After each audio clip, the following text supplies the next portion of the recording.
Welcome to the slop farm. Enjoy the video. You start by securing the vehicle and cutting power so nothing spins unexpectedly.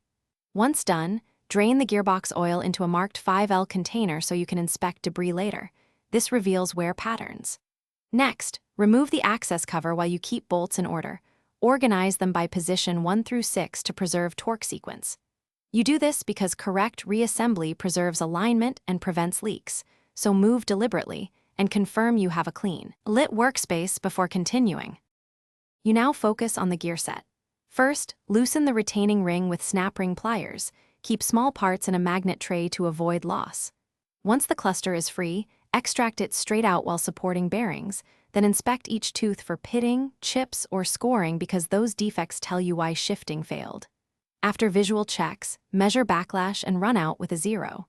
1 mm dial indicator and record the values. Discrepancies point to worn bearings or bent shafts, which dictate your replacement choices. You reinstall only parts that meet spec. Press in new bearings, fit replacement gears, and install fresh seals. Use the manufacturer torque values to avoid distortion. Once assembled, refill with the specified oil and volume, then run the gearbox at idle while checking for leaks or unusual noise.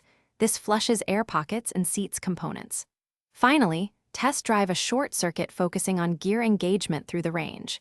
If you hear grinding or see leaks, stop, recheck torque and alignment immediately. That solves most issues. Thanks for watching. Consider subscribing if we helped you today.